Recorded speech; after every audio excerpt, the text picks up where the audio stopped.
requirement topic is critical plane approach to multiaxial variable amplitude fatigue loading. This book is supervised by Lucas. In this paper, a new critical plane approach based on the modified Manson-Coffin method is proposed for predicting the fatigue lifetime on the variable amplitude multiaxial fatigue loading. Here, the critical plane is determined by the shear strain maximum variance method, and the loading cycles are counted by the ring flow method on the shear strain result along the direction of maximum variance of the result shear strain. Fatigue damage of each counted loading cycle is determined by the modified Manson-Coffin method, and the fatigue damage accumulation is obtained by using the hampering minus linear damage rule. Firstly, let me introduce the shear strain maximum variance method. The shear strain maximum variance method assumes that the critical plane can be defined as that plane containing the direction that experiences the maximum variance of the resultant shear strain. Now consider the body subjected to an external system of time variable forces.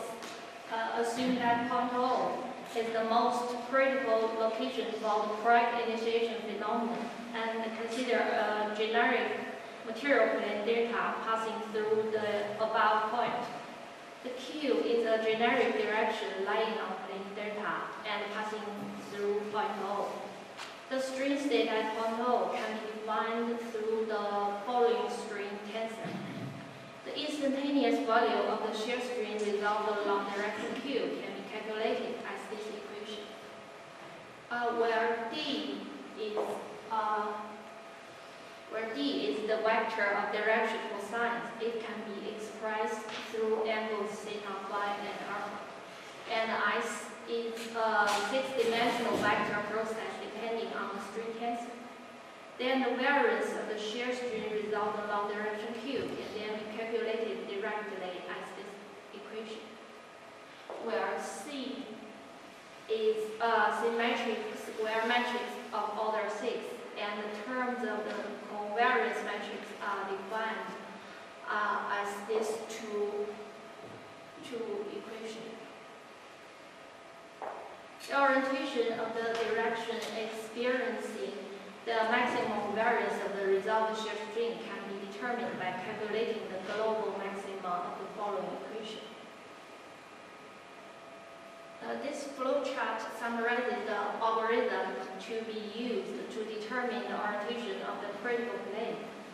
Module 1 calculates the initial approximate solution. Module 2 performs the optimization process by recursively applying the gradient ascent method. Then all the potential critical planes would be defined efficiently. Now, let's turn to the modified Manson-Coffin method. After determining the orientation of the critical plane, the instantaneous value of the stress normal to the critical plane and the shear stress resolved along direction of maximum variance of the resultant shear strain can then be calculated by projecting the stress tensor at point O to these two directions. Then the stress quantities relative to the critical plane and the variable amplitude fatigue loading can be defined as this equation based on the variance of stress. The use of the modified Manson-Coffin method to situations involving variable amplitude multiaxial fatigue loading is based on the following assumptions.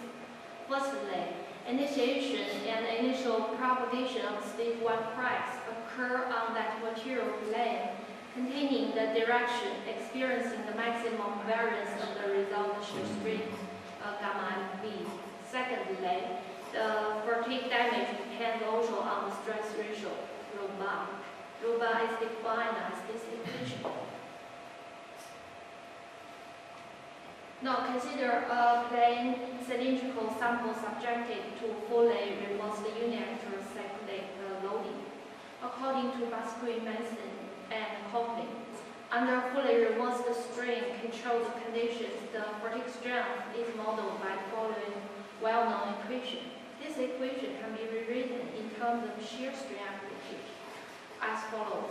If the plane specimen is assumed to be subjected to a fully reversed cyclic torque, the fatigue strength can be modeled through the following relationship.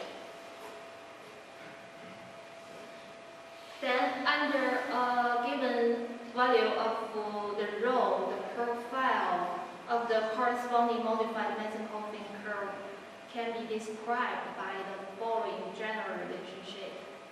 Different fatigue curves are obtained as rho values.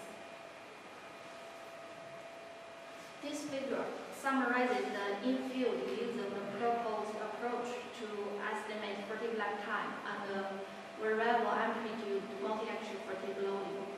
In more detail, consider a body loaded by a complex system of time variable forces resulting in a variable amplitude multi-axial strain state at the assumed correct initial set on rho. Initially, by making use of the shear strain maximum variance method, the orientation of the critical plane can be determined through that direction, experiencing the maximum variance of the resulting shear strain.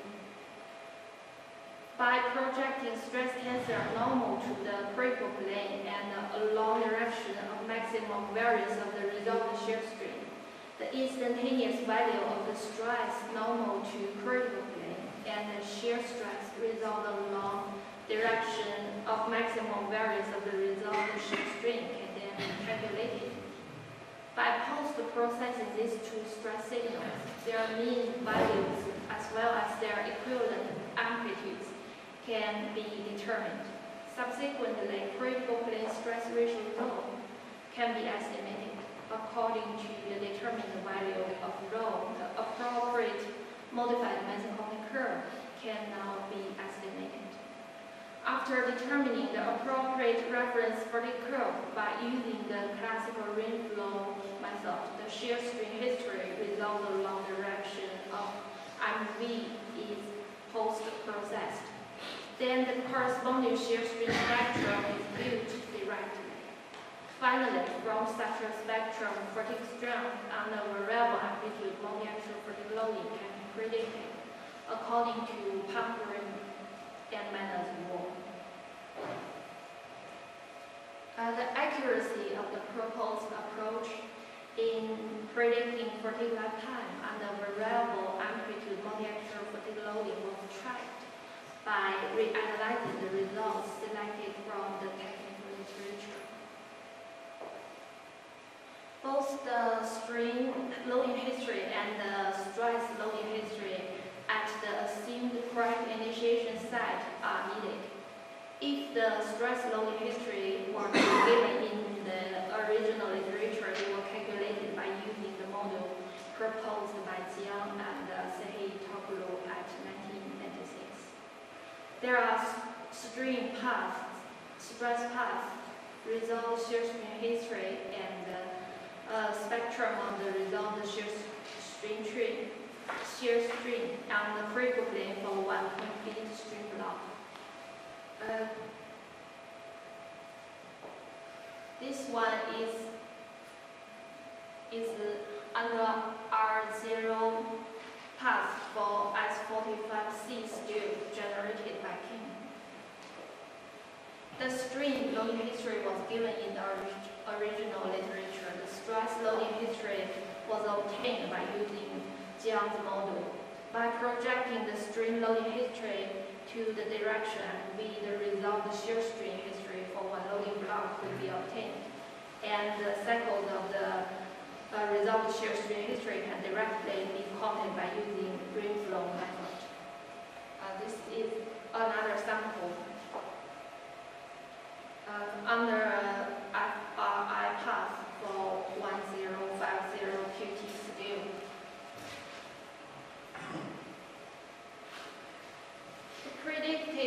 fertilizers are compiled with experimental fertilizers for S45C steel and SNCM 630 steel under variable amplitude multiaxia fertilizing in this figure.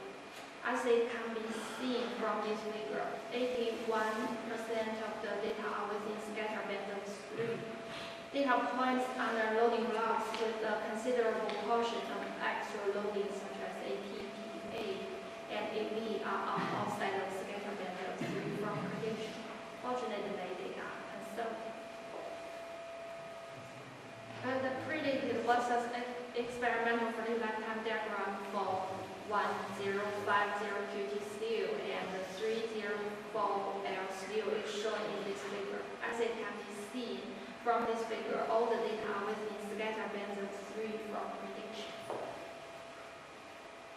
This figure shows the predicted versus experimental fertilized time diagram for pure titanium and titanium alloy BT09. As it can be seen from this figure, 90% of data are within scatter band of 3 from predictions, while 10% of data are on the margin of scatter band of 3. From the above presentation of our previous research work, the following conclusion can be obtained. Firstly, satisfactory fertilized predictions were obtained by using the modified Manson-Coffin method. When coupled with the ring flow cycle counting method and remain linear cumulative dimension rule for several different materials and the variable amplitude multi-axial load. Secondly, the maximum variance method is an efficient and valid method to determine the orientation of the critical plane and the variable amplitude multi-axial load. Finally, because the controlling parameter of the modified Manson-Coffin method is just the shear strain resolved along the direction of maximum variance of the resolved shear strain, cycles can be directly be counted by using the radial.